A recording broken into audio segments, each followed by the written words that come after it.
उठो, तुम उठते क्यों नहीं हो? ये हुई ना बात। गांव के किनारे एक छोटे से दरिया के करीब अयाज नामी एक मेहनती आदमी रहता था। वो पेशे से धोबी था और गांव वालों के कपड़े धोकर अपनी रोजी कमाता था, लेकिन वो थोड़ा कंजूस भी था। अयाज के साथ उसकी बीवी सकीना और बेटा अहमद रहते थे। सकीना निहायत समझदार और मेहरबान औरत थी, जबकि अहमद एक चुस्त और शरारती बच्चा था जो कभी अपने वालिद का हाथ बटाता और कभी खेल कूद में मशगूल हो जाता। उनके पास एक गधा भी था जिसका नाम चमचम था। चमचम निहायत सीधा साधा और मेहनती था, जो हर काम खामोशी से करता था। हर हफ्ते के शुरू में अयाज गांव वालों से कपड़े इकट्ठे करता और फिर रोजाना अपने गधे चमचम के साथ दरिया तक जाता। वहां वो कपड़े धोता, सुखाता और फिर वापस ले आता।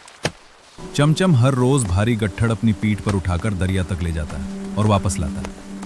लेकिन एक मसला था, वो चमचम का वैसा ख्याल नहीं रखता था जैसा रखना चाहिए था।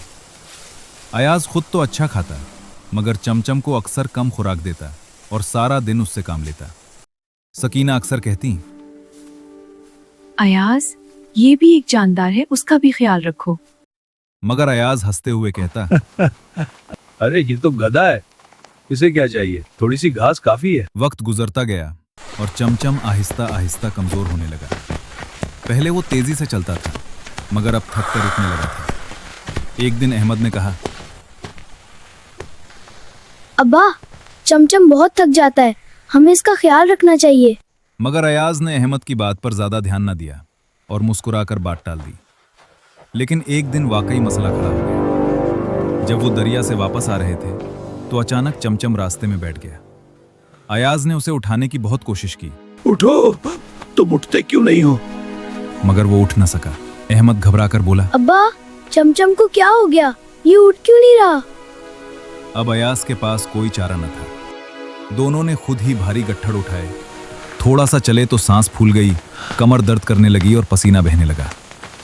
घर पहुंचते पहुंचते दोनों बुरी तरह थक चुके थे। उस रात अयाज दर्द की वजह से सो न सका। अगले दिन वो काम पर भी न जा सका और घर में परेशानी छा गई। सकीना ने नरमी से कहा, मैंने पहले ही कहा था, इसका ख्याल रखो। अब अयाज को अपनी गलती का एहसास हो गया। उसी दिन वो जानवरों के डॉक्टर को ले आया। डॉक्टर ने चमचम को देखा और कहा, ये बीमार नहीं है, बस कमजोर हो गया है, उसे अच्छी खुराक और आराम की जरूरत है। अयाज ने शर्मिंदगी से सर झुका लिया। उसी दिन से सब कुछ बदल गया। अब चमचम को ताज़ी घास, दाना और साफ पानी मिलने लगा। अहमद रोज उसके पास जाता, उससे बातें करता और प्यार से उसके सर पर हाथ फेरता। चंद ही दिनों में चमचम की हालत बेहतर होने लगी। उसकी आंखों में चमक आ गई और वो पहले से ज्यादा मजबूत हो गया। एक दिन जब वो दरिया से वापस आ रहे थे तो इस बार चमचम न रुका न बैठा, बल्कि आराम से पूरा रास्ता तय कर गया। अहमद खुश होकर बोला, अब्बा, आज तो चमचम ने हमें बिल्कुल नहीं रोका। अयाज मुस्कुराकर बोला, बेटा, जब किसी का ख्याल रखा जाए तो वो भी अपना काम दिल लगाकर करता है। हम पहले इससे काम तो लेते थे, मगर उसका ख्याल नहीं रखते थे। तो हमें हमेशा उसका ख्याल रखना चाहिए। हाँ, बिल्कुल, यही असल समझदारी चमचम है। ने आंख मारकर खुशी से कहा। ये हुई ना बात। तीनों मुस्कुराते हुए अपने घर की तरफ बढ़ गए। अगर हमारे चैनल को सब्सक्राइब नहीं किया तो सब्सक्राइब कर दें और वीडियो को लाइक करें।